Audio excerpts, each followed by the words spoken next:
recognize me in the industry. I can feel your energy. You were not a friend of me. 'Cause I have been to places that you never. This dude's a strange looking dude.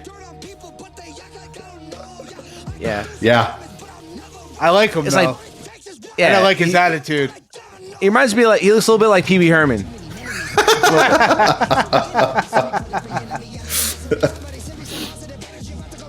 If Pee Wee Herman were a psychopath. So, of course, Linkin Park's song Lost just came out a couple weeks ago. This song came out a couple weeks before that. But I would say that this song and this band is like Linkin Park for the 2020s. Ronnie Radke's mastered like 2.5 genres, where it took Linkin Park to have two singers do this. They do it with one guy. I loved it, and badass. A lot of energy. Love the transition. I think that was a highlight of it all. There's definitely some Eminem / Yellow Wolf influence in there. His speed, his delivery, his vocabulary is on point. I loved the video. I loved the song. I think it was dope, and it made me dig further and become a fan of his. And he's very controversial. So Radke's got it going, dude. He's on point, man. I like it.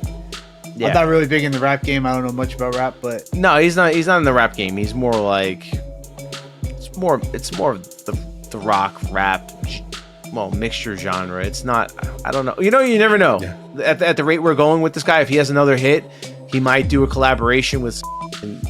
There's a lot of cross genre rap stuff now. You never know. Well, I know.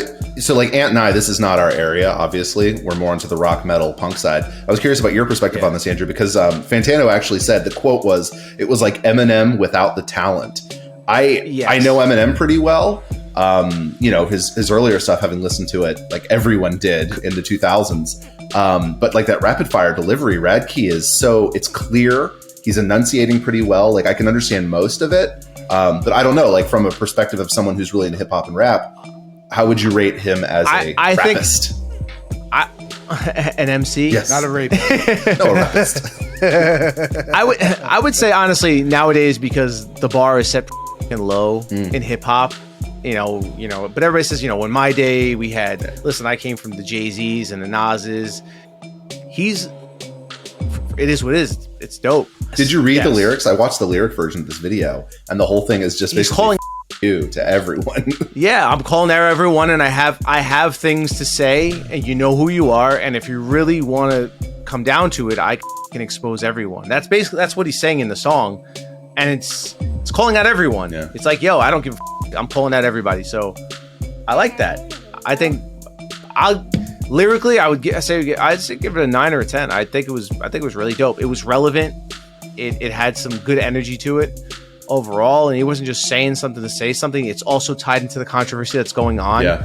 So it's even more compelling to me. So I personally think I give it a 9 or 10. Give it a 10. Well, it's so funny because the whole video, when I finally saw the lyrics, it's basically him saying like, "I will throw down," like you said, Andrew. But like he did that as soon as Fantano criticized it. Like the tweets back and forth were basically a big you. And then he's like. Go ahead. In 2 years, like they're gonna make a YouTube video about you.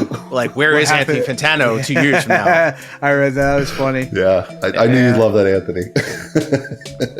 Well, that was the other thing I noticed in the video. There's this one, like, it's almost like 10 frames or something of the Radke says the line about missiles falling, and then there's this like 80s rocker standing there, and a laptop falls on top of him, which is just freaking hilarious, given his ongoing beef with Sebastian Bach and all these 80s rockers about this exact issue of the laptop. I mean, he's like, even in the video, he's saying "F you," like it's genius. Yeah.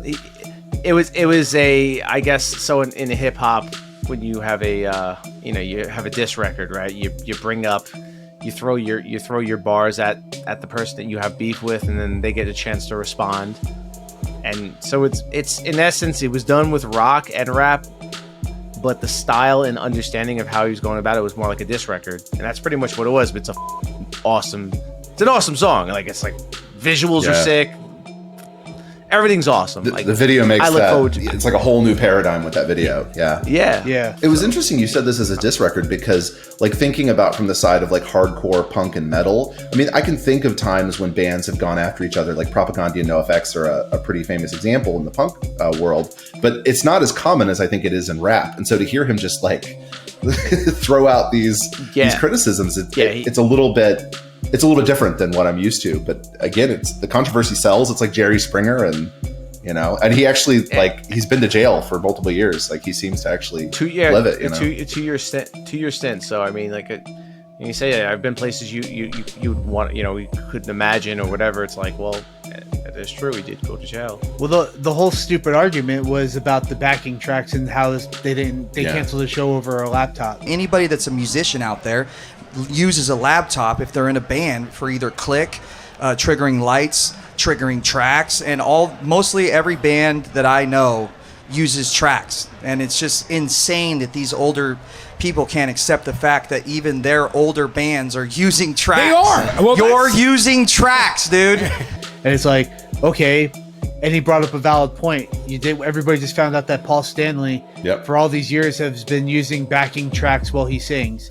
And then let's fast forward to just the Super Bowl recently with Rihanna. She didn't give a shit. She was pulling the microphone away from her face the whole time while the song's playing. And I understand it's the Super Bowl. You probably can't get the setup out there quick enough for her to be able to sing. And I'm not discrediting Rihanna by any stretch of the word. Yeah. I'm just saying that everybody does it at some point in their career. So you can't. I mean, you also, if you're, especially if you're performing at a high level, go run on a treadmill and try to sing your favorite song. Yeah. Go ahead. Go run on a treadmill. Like, you're going to be winded. It would sound terrible if you even tried to do that. So have the dance and then be able to lip sync to the song. Like, whatever. It's your music. You recorded it. You really got nothing to prove to anybody. And it's funny to hear the 80s bands where everything's so highly produced coming in and criticizing them. It's like... Yeah, he's like, oh. I mean, I'll bring up a valid point. At least he said, hey, listen, we'll do a showdown and we'll rock it on stage any day. And that's like, that's so rock and roll for him to say that. So, shout outs to Sebastian Bach. You're a beast, bro.